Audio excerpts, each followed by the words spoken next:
इश्क के जुनून ड्रामे की अगली किस्त में आप देखेंगे कि एमन और राहिम के बीच में सब कुछ ठीक हो चुका है, दोस्ती भी हो गई और मोहब्बत की तरफ पहला कदम भी बढ़ चुका है। दोनों इस वक्त मरी में मौजूद एक दूसरे के करीब एक ही कमरे में, और उनकी केमिस्ट्री देखकर काफ़ी अच्छा लगा। काफ़ी अरसे बाद कोई अच्छी एपिसोड देखने को मिली। वहीं राहिम अली नवाज जिस मकसद के लिए यहाँ आया था वो पूरा किए बगैर यहाँ से नहीं जाने वाला।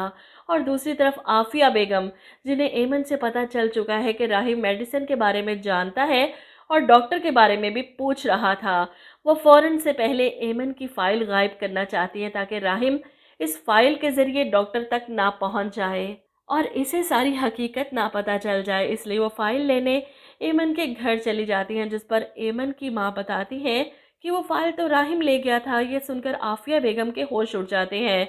राहिम अली नवाज अगर डॉक्टर तक पहुंच गया तो इसे सब पता चल जाएगा कि एमन को यहाँ तक पहुँचाने वाला कोई और नहीं, मैं हूँ। और इस बात का बदला लेने के लिए वो एमन के माँ बाप को भड़काती है कि राहिम अली नवाज के ख़िलाफ़ वो मेरा बेटा है, लेकिन मैं इसे अच्छे से जानती हूँ। वो एमन को लेकर इस्लामाबाद गया है, ये शायद उससे भी आगे। मुझे लगता है जो काम अधूरा रह गया था ना वो पूरा करने गया है। मैंने एमन को मना भी किया था कि राहिम के साथ मत जाए। आफिया बेगम की बात सुनकर एमन के वालिद परेशान हो जाते हैं। जब इन्हें एमन की माँ मुतमईन करती हैं कि राहिम ऐसा नहीं है, मुझे इस पर पूरा भरोसा है, जिस पर इसके वालिद रो पड़ते हैं कि भरोसा ही तो नहीं कर पा रहा मैं राहिम पर। मुझे इस बात का डर रहता है हर वक्त, कहीं वो हमारी बेटी को कोई नुकसान ना पहुंचा दे।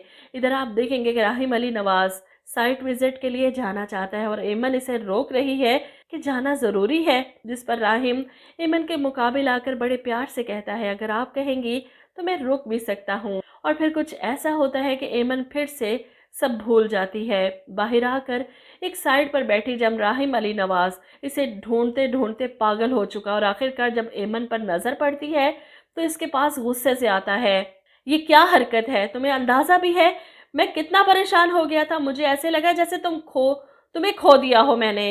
इसकी बात सुनकर एमन हैरान होती है और वो एमन का हाथ पकड़ता है, होटल में ले जाता है। ऐसे में आप देखेंगे कि मेडिसिन रोकने की वजह से एमन की याददाश्त वापस आने लगी है और अचानक सोते हुए इसे वो सीन दोबारा याद आने लगे। वो चीख कर उठती है, अपना सर पकड़कर चिल्लाती है, इसे जो कुछ नज़र आ रहा है याद आ रहा है, इसे हर कोई अपना मुजरिम नज़र आता है। इसलिए तो राहिम जब इसके लिए फ़िक्रमंद था, इसे काम डाउन करने की कोशिश कर रहा था, तो वो इसी पर चिल्लाती है, मुझे बस ये बता दो कि मेरे साथ सच्चा कौन है, मेरा मुखलिस कौन है। रोते हुए इससे पूछ रही है, लेकिन राहिम अपने भाई का नाम भी नहीं ले सकता एमन के सामने, क्योंकि एमन तो इसे बाय नेम जानती ही नहीं। ऐसे में एमन इतनी ज़्यादा डिस्टर्ब हो चुकी है कि वो होटल के कमरे से निकल जाती है और यूँ मरी की सड़क पर अकेली अब बेध्यान जा रही है। जब अचानक राहिम की नज़र पड़ती है होटल की खिड़की से, वो भागता हुआ इसके पीछे इसे रोकने के लिए, और ऐसे में एकदम से गाड़ी आ रही है हॉर्न देते हुए, लेकिन एमन को तो कुछ सुनाई नहीं दे रहा। राहिम भागता हुआ इसे बचाता है। अब वक्त आ गया है कि एमन को डॉक्टर के पास ले जाया जाए, क्योंकि इस तरह तो वो खुद को नुकसान पहुंचा सकती है। राहिम अली नवाज ये अफोर्ड नहीं कर सकता। वो पहुंच जाता है सीधा इस्लामाबाद उस डॉक्टर से मिलने, इनसे टाइम लेता है। ऐसे में डॉक्टर को वहीं खड़े खड़े एमन की हिस्ट्री बता रहा है कि इनको क्या मसला है, और ये भी कि वो माजी की कई बातें भूल चुकी हैं और मैं चाहता हूँ कि एमन को सब कुछ याद आ जाए, वो ठीक हो जाए पहले की तरह। मैं इसका अच्छे से अच्छा इलाज करवाना चाहता हूँ, मैं बस चाहता हूँ वो नॉर्मल ज़िंदगी की तरफ वापस आ जाए। अब एमन पीछे खड़ी राहिम अली नवाज की ये सारी बातें सुन रही थी। इसे हैरत है कि ये शख्स इसे ठीक करना चाहता है, इसकी याददाश्त वापस लाना चाहता है, और वहीं दूसरी तरफ इसकी माँ जो इसे मेरा दुश्मन कह रही है, आखिर सच्चा कौन है।